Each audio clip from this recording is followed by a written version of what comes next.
Yeah, but with 참외. 참외. Yeah. 동남아시아를 듣게 되신다면 몇몇 떠오르는 이미지가 있으실 겁니다. 그 이미지 중에는 열대 기후를 지녔다는 것과 과일은 빼놓지 않고 등장하는 이미지일 듯한데요.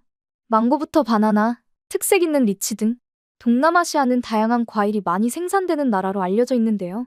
그 덕분에 해당 나라에서는 저렴하게 과일을 먹을 수 있는 것으로 알려져 있기도 합니다. 이렇게 과일이 많은 나라이다 보니 한국의 과일이 동남아시아에서 판매되고 있다는 것이 놀라움을 선사하는데요. 더군다나 고급 과일로 치부된다는 것이 2차적으로 놀라게 만들죠. 심지어 한국 과일의 가격 덕분에 부유층을 상징하는 대표 과일이 되기도 했습니다.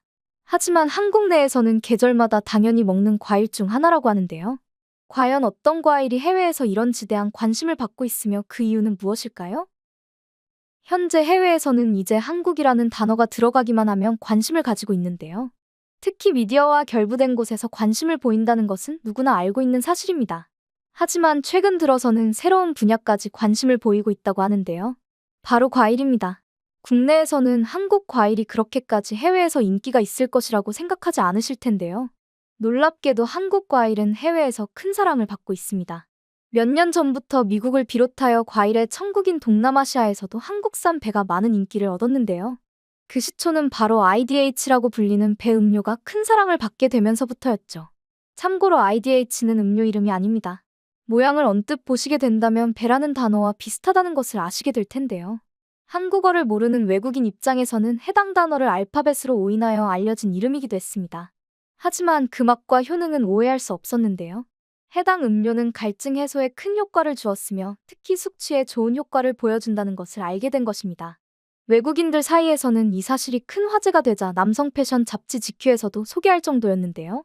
실험까지 한 결과 시중 음료 중 가장 숙취 해소 효과가 뛰어나다는 결과까지 직접 확인까지 했는데요. 기존 숙취 해소제와는 달리 달고 시원한 맛에 빠져든 외국인들은 해당 음료의 원료를 찾게 되었습니다. 그리고 이 관심은 끝내 한국산 배까지 이어지게 된 것인데요. 이와 동시에 그들은 새로운 사실을 알고 깜짝 놀라게 될 수밖에 없었습니다. 바로 서양에도 배는 있었으나 한국산 배는 전혀 다른 외형을 가지고 있었기 때문인데요. 서양 배는 우리가 흔히 알고 있는 배와는 다르게 표주방 모양을 하고 있으며 크기도 비교적 작으며 손에 들어가는 정도입니다. 외형부터 다르지만 맛과 식감 역시 사뭇 다른데요. 한국의 배는 씹었을 때 아삭거리며 그 안에 과즙이 가득해 갈증을 해소하게 만들어줍니다. 특히 단맛이 많이 느껴지며 청량감 덕분에 과일 그 자체만으로 많이 먹는 편인데요. 반면 서양 배는 싱싱할 때 먹게 되면 모래처럼 퍼석거리는 식감입니다. 심지어 맛도 없는데요. 한국 배와는 다르게 후숙을 거쳐야만 제대로 그 맛을 느낄 수 있다고 합니다. 실온에 후숙을 하게 되면 아보카도처럼 부드러운 식감과 함께 향이 풍부해진다고 하는데요. 이와 동시에 과일 그 자체로 먹는 것보다는 요리에 활용되는 편이 많다고 하죠. 이렇게 다르다 보니 해외에서는 한국 배가 새로운 과일 취급을 받는데요. 그들 입장에서는 이런 아삭하면서도 단맛이 나는 과일은 많지 않기 때문이죠. 해외 과일들은 단맛보다는 신맛으로 먹는 경우가 많기에 한국산 과일은 더욱 매력적일 수밖에 없는데요. 그리고 이 매력을 한층 강화시킨 한국산 과일이 해외에서 큰 인기를 끌고 있습니다. 오직 한국에서만 먹는다고 알려져 있던 과일인데요. 심지어 코리안 멜론이라고 불리며 해외에서 새로운 한국산 과일의 강자로 떠오르고 있는 참외입니다. 참외를 한국에서만 먹는다는 말에 당혹스러우실 듯한데요. 아삭하면서도 달디단 참외의 맛을 이제까지 해외에서 알지 못했다는 것이 전혀 이해가 되지 않으셨을 겁니다. 더군다나 참외의 원산지로 북아프리카 사하라로 추정되는 만큼 해외에서 먹지 않는다는 것이 이해가 되지 않으실 텐데요. 사실 한국에서 현재 먹는 참외는 개량된 품종입니다. 해외에서 한국으로 들여왔을 때 참외는 현재의 외형과는 사뭇 다른 모습을 띠고 있었는데요. 우리가 흔히 알고 있는 노란색이 아닌 수박처럼 초록색을 띠고 있었으며 이름에서 확인할 수 있듯이 오이와 다를 바 없었습니다. 그나마 다른 점이라면 오이에 비하여 단맛이 조금 더 있을 정도였다는 건데요. 그래서인지 당시 참외를 알고 있던 해외에서도 참외보다는 멜론이 더 인기를 끌었습니다. 부드러운 식감과 함께 단맛이 강한 과육은 참외를 생각나지 않게 만들었는데요. 일본과 중국 역시 참외보다는 멜론이 더 인기를 끌었고 결국 참외 재배가 줄어들게 되었습니다. 이와 함께 판매조차 하지 않게 된 것인데요. 하지만 주변국과는 다르게 한국에서는 여전히 참외를 즐겨 먹었습니다. 그도 그럴 것이 참외는 오랜 시간 동안 우리 선조와 함께했던 과일인데요. 많은 사람들이 조선시대쯤에 일본에서 참외가 수입되었다고 생각하는 경우가 많지만 삼국시대 혹은 그 이전부터 들어와 통일신라 시기에 이미 재배가 일반화된 것으로 추정하고 있습니다. 정확한 문헌 기록은 부족하긴 하나 신라시대 혹은 통일신라 시기에 참외와 비슷한 과일을 재배하고 있다고 하는 기록이 존재하는데요.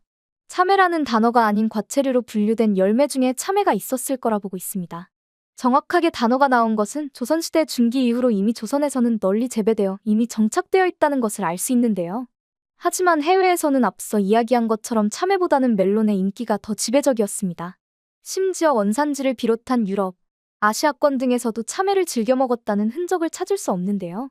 홍만선의 산림경제, 허준의 동의보감 등 오직 조선시대의 기록에서만 찾아볼 수 있었습니다.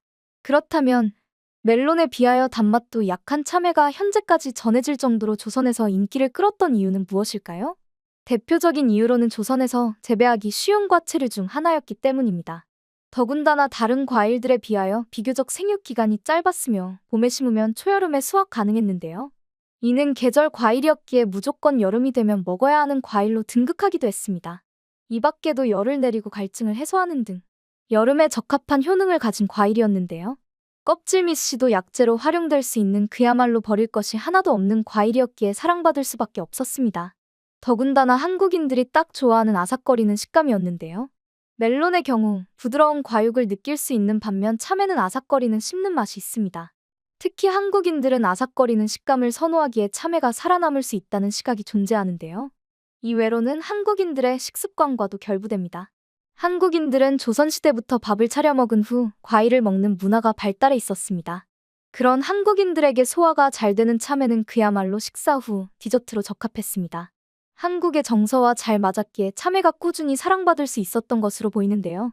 하지만 한국인들은 맛있는 것을 더 맛있게 먹고자 하는 욕심이 있죠. 그래서인지 끊임없이 해당 과일의 품종 개량을 진행했으며 마침내 현재의 모습에 노랗고도 당도가 높은 참외를 만들어냈습니다.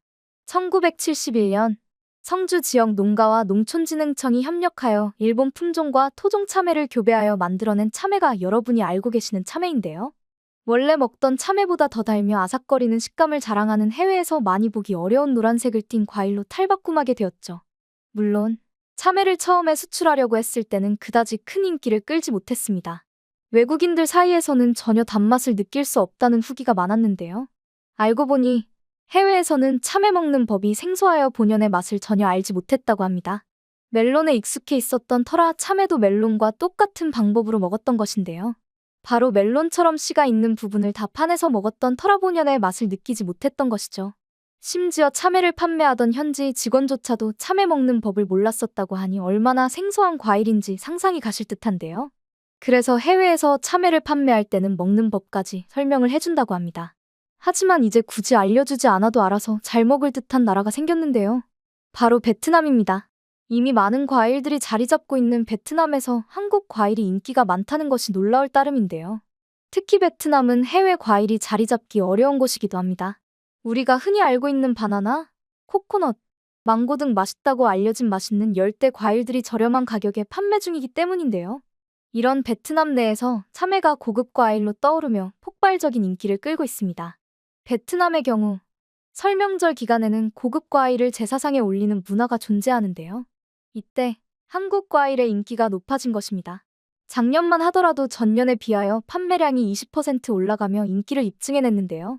그도 그럴 것이 베트남에서는 AI 선별기를 통하여 참외를 까다롭게 품질 검사를 해왔습니다.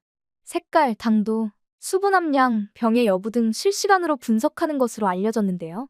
이런 까다로운 품질 검사로 인하여 해외 과일들이 베트남 내에서 많은 사랑을 받기 어려웠습니다. 하지만 참외는 이런 검사들을 모두 통과하고 고급 과일로 정착하게 된 것인데요. 이런 인기 덕분에 참외는 동남아에 선박제 수출하는 지경에 이르게 되었습니다.